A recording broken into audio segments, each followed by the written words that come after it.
Hey guys, this is Mrs. Holmer, and today we're going to be looking at the different types of cell. We're going to do a very quick review of what we already covered on the differences between the plant and animal cell, and then we're going to get into the prokaryotic and the eukaryotic cell. So let's get started. Let's look at the plant cell first. So plant cells obviously build plants, and they have three parts that are going to make them different from animal cells. Those parts are the cell wall, which gives structure and support, so that they can grow up against gravity and they can bear the weather. They're going to have a large central vacuole. This is going to also give support to the cell. If you don't have the water in there, it's going to be a wilty plant. And so the large central vacuole holds water, it holds food and waste, but it also gives support to the plant cell. And lastly, we have chloroplasts. These chloroplasts take the energy from the sun and they turn it into food in the form of glucose. This is done through the process of photosynthesis. And as a reminder, chloroplasts do not make energy. They make food so that we can turn it into energy. You can take a look at these little chloroplasts moving around. This is what it looks like under the microscope, and these chloroplasts are doing photosynthesis, and they're moving around in that cytoplasm that's carrying them around the cell. All right, overall, characteristics of a plant cell would be that it is rigid, or in other words, it's very strong, it doesn't bend. It's square or rectangular-ish, but sometimes it won't have that shape. And finally, it's usually found connected to other cells. All right, let's take a look at the three things that make an animal cell unique. First of all would be our lysosomes. Now, lysosomes are vacuoles, but they're very small and they're filled with digestive juices that help break down materials inside the cell and recycle them so we can use them again. We also have vesicles, which are like vehicles that move stuff around. And again, this is a small vacuole. So the plant cell doesn't have that large central vacuole. It has the smaller vacuole called vesicles.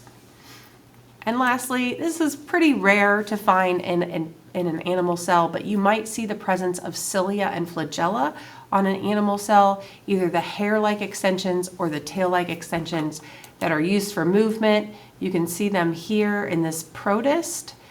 When it drops, you can really see the cilia kind of flare out right about now. There it is. And so that helps with movement in both protists and some animal cells. So overall, characteristics of animal cells, they're typically flexible, which means they can bend. They're typically round, but again, let's not get too hung up on the shape of the animal cell. And then finally, they're usually free or they're just kind of squished together, but they're not connected to one another.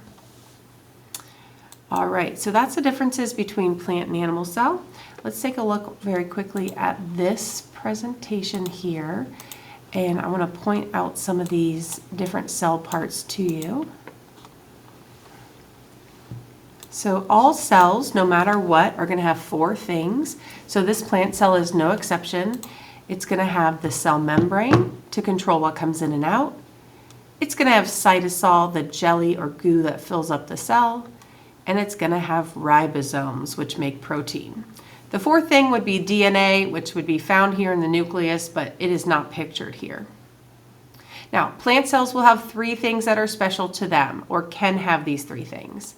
That would be the cell wall for structure and support, the chloroplast to make food, and the large central vacuole to store water and give support. They will also have lots of other organelles. They will have the nucleus within that and the nucleolus. They will have the mitochondria, both types of ER, and the Golgi body, just like we've been learning. And that would be very similar. Those organelles would also be found in the animal cell. So let's take a look at the animal cell. Again, it has those four parts, right? It's going to have DNA. It is pictured here, those squiggly lines. It's going to have cytosol. That's going to be the fluid that fills it up. The cell membrane that controls what comes in and out. This is on the outside of the animal cell, that cell membrane. And lastly, it's going to have ribosomes to make proteins. Animal cells can also have some special parts. They can have a lysosome, which is pictured here, full of digestive juices, and they can have the presence of vesicle. They will have all of the other organelles as well, the nucleus, the nucleolus, the Golgi body, the rough ER, the mitochondria as well. So, all cells, whether it's plant or animal or any other type, are going to have a cell membrane, the cytoplasm, the DNA, and the ribosomes.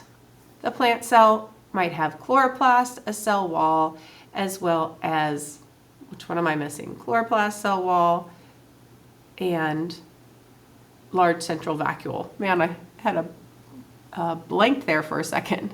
The animal cells are going to have three things as well: the lysosomes, the vesicles, and then occasionally we'll see cilia and flagella. All right, so let's look at the other types of cells. So these are prokaryotic and eukaryotic. Now, animal and plant cells are both eukaryotic cells. And so we want to look at the difference between animal and plant cells and prokaryotic cells, which are typically bacteria. So I want to give you a little hint that kind of helps you through this whole difference between prokaryotic and eukaryotic. And please don't forget to fill in your chart as you're watching the video. But pro, it means early. Now, these are early cells, but I like to say pro sounds like no. So if I ask you a question about prokaryotic cells, a lot of times the answer is going to be no. Eukaryotic, you sounds like do. And so a lot of times it's going to be that, yes, they do have that. Yes, they do have that. And so let's take a look at some of the differences between prokaryotic cells and eukaryotic cells. So first of all, we have eukaryotic cells. Be careful, make sure you're filling this in on the right side of your chart. Eu means do, and this is the big difference, is that they do have a nucleus, and that nucleus will contain the DNA. So plant cells and animal cells, they're eukaryotic. You definitely see the presence of a nucleus within that cell. Prokaryotics, remember I say pro sounds like no, they do not have a nucleus. They do have DNA, but it's just going to be floating around in the cytosol. It's not going to be captured in a nucleus. So you do have a nucleus. Pro, no, they do not have a nucleus. Okay. Eukaryotics do. They do have a lot of examples. Plants, animals, fungus, and protists are all eukaryotic. Even you are made up of them. Pro means no. They no more examples. They just have bacteria. It is the only example. Bacteria are the only type of prokaryotic cells. No more examples. Okay. Eukaryotic do. They do have membrane-bound organelles. That means an organelle that has a membrane on the outside of it, which, by the way, guys, is pretty much all of them. It's going to be things like the mitochondria and the chloroplast, the Golgi body, the ER, vesicles, lysosomes. So anything that has a membrane on the outside of it, which are all of those organelles you are aware of besides the ribosome. Eukaryotics will have these. Pro, again, sounds like no. Prokaryotic cells have none of these organelles.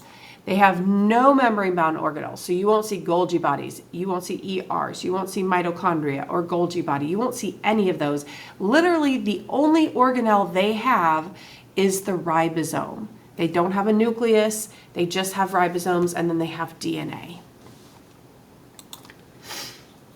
They do also have a cell wall for protection, but that's not a membrane-bound organelle. All right, eukaryotic, remember you do. They do have more than one cell, or they can have more than one cell. Eukaryotics can be one cell, or they can be multicellular like us. However, prokaryotics can only have one cell. So pro is only one cell, no extra cells. Okay, so bacteria are one-cell organisms. Eukaryotics are large and complex, while prokaryotics are small and simple. So as a recap, Eukaryotics, we do have a nucleus. We do have membrane-bound organelles. We are large and complex. We do have a cell membrane and sometimes even a cell wall.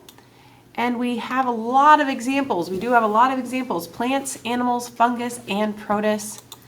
And we're often multicellular. We do allow for more than one cell. Pro means no.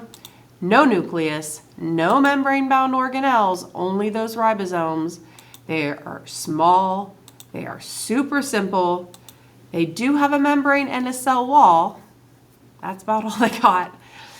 They don't have many examples. No more examples, just bacteria. And no more cells, just one. They're always unicellular. So here's the big difference between eukaryotic cells, which are our plant and animal cell with all that stuff. They're so complex, they're so full.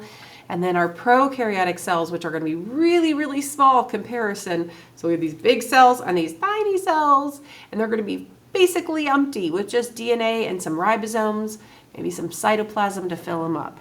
So prokaryotic cells, when you look at them, it'll be easy to tell the difference because of their size, because there's not a lot of stuff in them. And the number one way you can tell them apart is it will have no nucleus for the DNA.